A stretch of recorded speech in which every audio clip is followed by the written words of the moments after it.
Just got back from my trip. It was great. So many different places, so many different restaurants. So yeah, I just sometimes order tap water at the restaurants. And this last place, the water was tasting a bit funky. Hoping it was okay though. Ooh, maybe not. I gotta go. Call you later.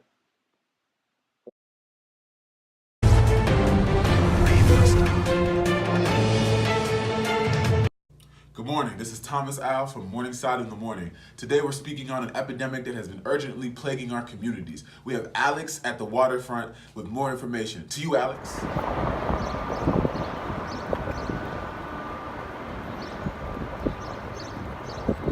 Thank you, Thomas. The situation here has been getting worse by the minute here at Morningside, Maryland. People all over the town have been reporting instances of and symptoms of high fever, stomachache, diarrhea, constipation, persistent cough, and so on. Some kind of bacteria or virus have been infecting our people for the past couple of days. We just don't know what it is, and more importantly, we don't know how until now. Folks, this isn't some common cold, so please listen up. I'm currently here at the site of the Morningside Water Sanitation Plant, as you can see right here, where we just last week we reported a severe major sewer overflow situation. The mayor immediately had responded by dispatching an investigative team to look into it. The investigative team came back and reported to us and to the people of Morningside that in addition to the overflow situation, we have also encountered a water filtration malfunction in our purification system. Now what that means is that for the past couple of days, we're estimating about a week, the citizens of Morningside have been experiencing unfiltered, unpurified water. And this is the water that we use for our drinking, our cooking, and so on. Now, I'm deeply sorry to be the bearer of bad news here. However, the citizens of Morningside have been exposed to a pathogen called Salmonella typhi. Consequently, many of our citizens have been exposed to and have contracted a disease known as typhoid fever. Now, typhoid fever, as many of you are already aware, is something that's more prevalent in third world countries where water purification and filtration is not that commonplace. Now, this typhoid fever is not as common or even heard of that much here in the United States, where water filtration system is efficient, effective, and it's just not something that's commonplace in our daily lives. Unfortunately, the story has failed to hold true here at Morningside, Maryland, where our water filtration system have failed us. The Washington Sanitary Suburban Commission has declined to comment on this situation. Right now, we're awaiting an official response from our mayor, Chidozie Onyema. Back to you. Mayor, we're filming. Oh, the room? Right now. Okay. Sorry. Good morning, citizens of Morningside. I am your mayor, Chidozie Onyema, and I'm actually coming to speak to you guys briefly about the current outbreak of Salmonella typhi that's affecting our citizens today. Right now, we are setting up a state of emergency. First and foremost, we need to start doing screenings in order to check for the individuals that are contaminated with this current virus, the typhoid virus, of course, that is spread from that salmonella infection. So we're starting with a quarantine, as I said, and we're setting up a point of dispensing in order to treat individuals who are affected or may be affected, and in order to test them. So while this is a fairly large outbreak, it's affecting about 200 individuals so far that we know of within our small little town of 2,015 people. There should not be any room for panic. Please do not. Sorry, give me a second. I need to take this. Hello? Can you pause the camera, please? Mother, no, I'm on air right now. Bootsy will be fine. Yes, no, Bootsy will be fine. Can I take this later? Can I call you back?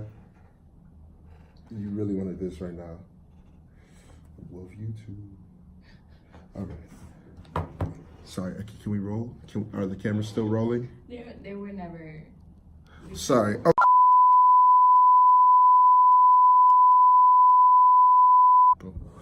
So we'll also be working on getting the epidemiologists to get samples from the water to figure out the magnitude of the pathogen that's in the water and how to disinfect the pipes without further damaging them, essentially. So we'll build on the current foundation for strong global health capacity and preparedness, and then plan to have a coordinated system and better be prepared and stock resources to prevent this from happening again. So basically, biannual checks at the water plant can help with staying up to date. And finally, we'll evolve training with FEMA for educational modules, essentially, for pharmacists and physicians to help deal with the outspread of this disease. Some critical medical supplies that actually we will need would be, blood from the Red Cross and specimen collection tools for testing, so such as petri dishes, swabs, etc. And gloves, masks, and other personal protective equipment to prevent the further contamination and spread. Thank you. And is that all that I? Could you leave the community with like some encouraging words? So, Gotcha. So we're gonna cut this out, right? Oh my gosh. So as I said, please, guys, try to keep calm, and we're going to help your morning be a morning on this side. Thank you. Did you know that you were alive? Yeah. You're supposed to be running live. So we'll also be working on getting the epidemiologists to get samples from the water to figure out the magnitude of the pathogen that's in the water and how to disinfect the pipes without further damaging them, essentially. So we'll build on the current foundation for strong global health capacity and preparedness, and then plan to have a coordinated system and better be prepared and stock resources to prevent this from happening again. So basically, biannual checks at the water plant can help with staying up to date. And finally, we'll evolve training with FEMA for educational modules, essentially, for pharmacists and physicians to help deal with the outspread of this disease. Some critical medical supplies that actually we will need would be, blood from the Red Cross and specimen collection tools for testing, so such as petri dishes, swabs, etc. And gloves, masks, and other personal protective equipment to prevent the further contamination and spread. Thank you. And is that all that I? Could you leave the community with like some encouraging words? So, Gotcha. So we're gonna cut this out, right? Oh my gosh. So as I said, please, guys, try to keep calm, and we're going to help your morning be a morning on this side. Thank you. Did you know that you were alive? Yeah. You're supposed to be running live. Hello everyone. I am Munichiso, head epidemiologist for the CDC, also known as Center of Disease Control. Our team of scientists, including myself, have taken blood samples from the patients hospitalized at Prince George's Medical Hospital with similar symptoms. Blood samples were collected on the same day of the water plant malfunction, which affected the water supply. We also conducted a bone marrow aspiration test in each of our patients, and our cultures have confirmed the pathogen Salmonella typhi. Okay, so along with the water plant though, where do you believe that this could have originated from? Great question. We believe it all started with a patient who traveled overseas to Pakistan. While on the trip, he was exposed to tap water, which carried the pathogen Salmonella typhi. It is highly important to never drink tap water while overseas. Citizens should always remember to drink bottled water. We usually see this, we've seen 200 cases out of 2015, and death rate is about 12 to 30% in severe cases. Medical staff must be consistent with continuity of care to prevent relapse of disease The CDC is working closely with government officials and local officials to devise a proper protocol in managing the disease. Okay, well, we really thank you. You're putting us at ease, and knowing that we can rely on some officials will greatly help us all be a little bit more comforted. No problem. Thank you.